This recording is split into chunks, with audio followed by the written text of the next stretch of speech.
বাঁকুড়ার হিরবাঁধ ব্লকের মাইতিবাঁধ এলাকায় প্রশাসনের নিষ্ক্রিয়তার বিরুদ্ধে সরব হয়ে এবার মাঠে নামলেন গ্রামবাসীরাই। বর্ষার শুরুতেই অতি বর্ষার জলে ভেঙে যায় স্থানীয় একটি কালভার্ট। 7 বছর আগে তৈরি হয় কালভার্ট ভেঙে যায় মাইতিবাঁধ, সরগোড়া, মহুলবোনা সহ আদিবাসী প্রধান বেশ কয়েকটি গ্রাম কার্যত বিচ্ছিন্ন হয়ে পড়ে। শিক্ষা, স্বাস্থ্য থেকে শুরু করে বাজার সবকিছুর জন্য নির্ভরশীল হাতিরামপুর বাজারে পৌঁছানো রীতিমতো দুরূহ হয়ে ওঠে স্থানীয়দের কাছে।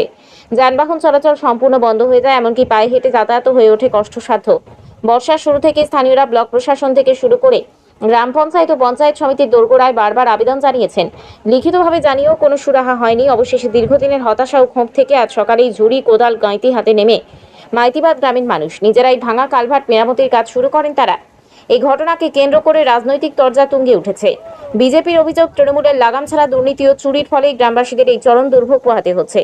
তৃণমূল অবশ্য অভিযোগ উড়িয়ে জানিয়েছে ওই কালভার্ট মেরামতের পরিকল্পনা ইতিমধ্যেই করা হয়েছে। স্থানীয় বিডিও দাবি করেছেন অর্থ বরাদ্দ হয়ে গেছে, দ্রুত কাজ শুরু হবে। গ্রামবাসীর দাবি, দীর্ঘদিন ধরে অবহেলা ও আশ্বাসবাণী শুনতে শুনতে তারা আর ভরসা রাখতে পারছেন না। তাই নিজেদের উদ্যোগেই কাজ হাতে নিয়েছেন। প্রশাসনের প্রতিশ্রুতি কার্যকর হতে কতটা সময় লাগবে তা নিয়ে এখন প্রশ্ন তুলছেন। কি কাজ করছিলেন এখানে করছিল আমাদের এই যে কালভার্টটা ভেঙে গেছে, আসা যাওয়ার খুব অসুবিধা হচ্ছে।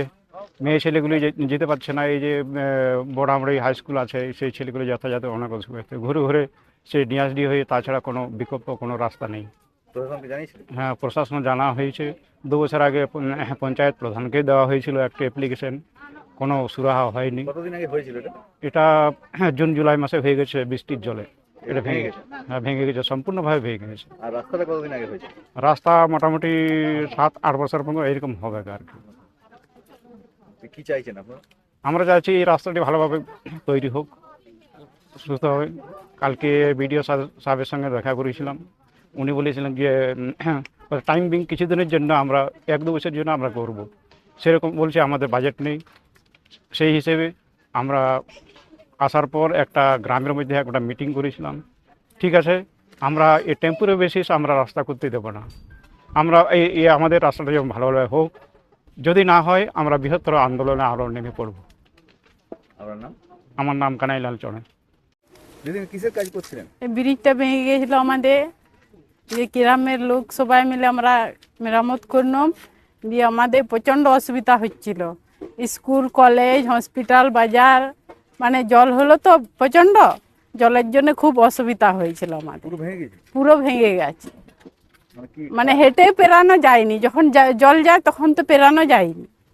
তাহলে আমাদের অবস্থা বুঝুন একটু।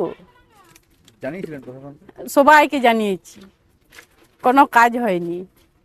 ও বলছে অটোমেটিক করে দেবে। অটোমেটিক করলে কি হবে? হবে নি। এটা তো আমাদের মেন রাস্তা দিয়ে সব কিছু যাতায়াত করে আমাদের রুগী, মানে একটি গাড়ি পেরায়নি, কিছু হয়নি। তাহলে কি করে আমরা যাতায়াত করবো? আপনারাই বলুন। কোন কোন গ্রামের লোক কাজ করলেন? আমাদের গ্রামের। কি চাইছেন আপনারা? আমরা চাইছি যে ভালোভাবে ব্রিজটা যেন সুস্থভাবে হয়। এখন কি অস্থায়ীভাবে নিজেরা তৈরি করলেন? হ্যাঁ, এখন নিজেরা আমাদের অসুবিধা হচ্ছে বলে আমরা তৈরি করলাম। ভেঙে যাওয়ার পরে কি সম্পূর্ণ বন্ধ ছিল? বন্ধ। সেই কোথায় সুপুর হয়ে ঘুরে ঘুরে যাতায়াত করতাম। সম্ভব কি ওইটা দিয়ে ঘুরে ঘুরে যাওয়া আসা? সম্ভব না। জল যখন পেরাচ্ছিল তখন তো মোট পেরানো যায়নি। হেঁটেও পেরানো যায় না। আপনার নাম? আমার নাম শকুন্তলা সরেন, মাইতিবাঁধ।